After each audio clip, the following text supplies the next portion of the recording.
Today's story is about Dean Jones, a young man who vanished without a trace. What began as a joyful trip to a traveling carnival quickly spiraled into a nightmare, leaving his family desperate for answers. Dean was gone. One minute he was there, the next he was gone. His laughter still echoed in the ears of the townsfolk. His absence left a void, a chilling silence where his vibrant spirit once filled the air. The Jones family was devastated. Whispers turned into frantic cries. Where was Dean? The days that followed were a blur of worry and dread. The Jones family, their faces etched with worry, searched tirelessly. Dean's disappearance became the biggest mystery their small town had ever seen. Emily, Dean's sister, refused to give up. She wouldn't let her brother fade into obscurity. She plastered missing posters everywhere. Every telephone pole, every shop window, every corner held Dean's face. She wouldn't rest until she found him. Emily rallied the community. They organized search parties, their flashlights cutting through the night. They scoured the woods, their hope flickering like the dying embers of a fire. The police were slow to respond. They dismissed Dean's disappearance as a runaway case. Another troubled teen, they said. He'll turn up. They tried to convince everyone that Dean had simply run away, maybe to escape the mundane life of a small town. Yet Emily and her family knew better. Dean would never just disappear like that. He loved his family, his friends, his life. Days turned into weeks. Leads ran cold. The police investigation stalled. The community, once hopeful, started to lose faith. But Emily refused to let the flame of hope die. She continued to search, driven by the unwavering belief that her brother was out there somewhere. Emily turned to social media. It wasn't long before social media posts about Dean's disappearance went viral. She shared Dean's story, her words a desperate plea for help. Her message resonated with thousands. Strangers from all walks of life joined. They shared Dean's picture, their online efforts amplifying Emily's voice. The mystery deepened, pulling the community further into a vortex of fear and uncertainty. Soon, Dean's story was being shared across the country, and the pressure mounted for something to be done. This caught the attention of the authorities, and case was handed over to FBI. Given the strange circumstances and growing public attention, the case was handed over to Smith William. Smith was known for his sharp mind, and unorthodox methods was leading the case. He had a reputation. He solved the unsolvable. He arrived in the town, his presence both stoic and reassuring. He studied the evidence. He listened intently as Emily recounted the events leading up to Dean's disappearance. He visited Dean's usual haunts, his keen eyes scanning for any missed clues. Smith William, with his years of experience, knew something didn't add up. A young man disappearing without a trace from a tight-knit community wasn't something that could be easily explained.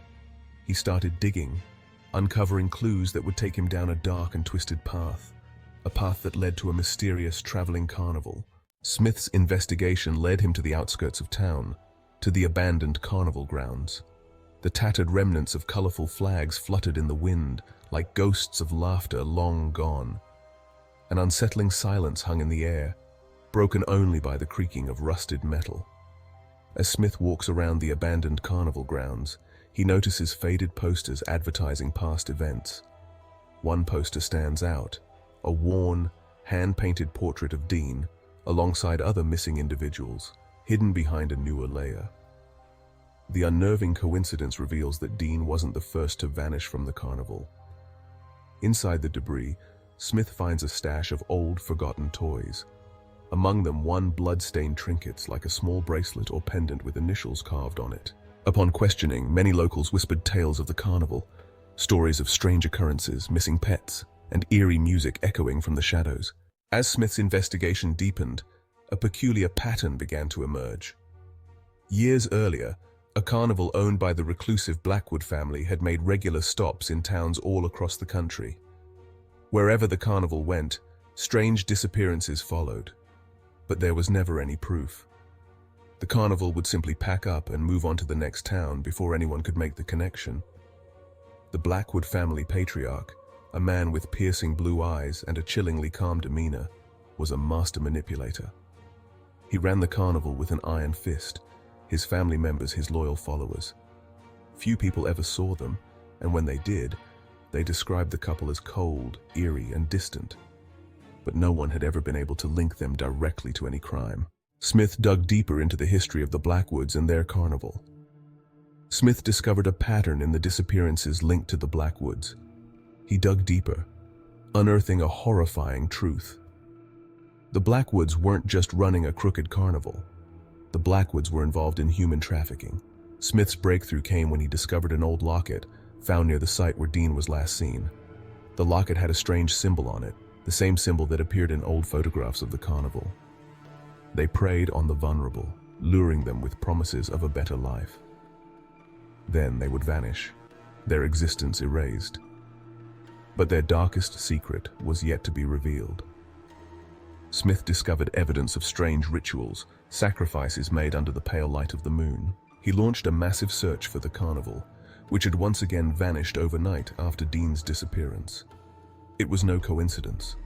Smith followed every lead, interviewing townspeople who remembered strange things about the carnival workers, tracing the route of the Blackwoods' traveling nightmare. Finally, after weeks of tireless investigation, Smith found the carnival hidden in a remote part of the country. It was smaller than it had once been, its once bright lights now dim, as if the place itself carried the weight of its dark deeds. With a team of officers, Smith moved in. Inside, he uncovered the horrifying truth. In a hidden part of the carnival, he found evidence of human trafficking, chains, makeshift holding areas, and documents detailing the Blackwoods' operations. But most horrifying of all were the remnants of their ritual sacrifices. It was clear now that the Blackwoods had been running this operation for years, using the carnival as their twisted playground. In the farthest corner of the carnival, Smith finds an abandoned trailer. The eerie part, it's still in use, with food wrappers, clothing, and dark stains on the floor. Inside, there are unsettling sketches of missing children, some with crude symbols drawn around them, resembling ancient cult markings. The trailer appears to belong to Mr. Blackwood, but no one has seen him in weeks. In a dusty office, Smith finds a journal belonging to Mrs. Blackwood. It contains odd, coded entries detailing the dates of the carnival's visits to different towns. Scattered across the journal are cryptic references to offerings, the chosen, and the sacrifice, hinting at a much darker connection to an ancient cult. One of the recent entries matches the day Dean went missing, confirming a deliberate plan. These pieces of evidence were enough to deliver justice to the victims and corner the culprits. Smith tracked the Blackwoods to an abandoned warehouse on the outskirts of town. It was there that the final pieces of the puzzle fell into place, leading to the arrest of Mr. and Mrs. Blackwood. Smith confronted the Blackwoods. A tense standoff ensued, the air thick with anticipation and fear. The Blackwoods, their faces contorted in anger, denied everything, but Smith had them trapped. He revealed his evidence piece by piece, stripping away their facade of innocence. The truth exploded into the open. The Blackwoods, their reign of terror shattered, were arrested. The carnival, once a symbol of joy, was torn down. The town breathed a collective sigh of relief. But the scars of the Blackwoods' crimes ran deep. Dean was never found. The mystery of his disappearance remained, a haunting reminder of the darkness that once plagued their lives. Emily, though heartbroken, found solace in knowing the truth. The ordeal had tested their spirits, but it had also shown them the power of unity, the importance of fighting for what's right, no matter the cost.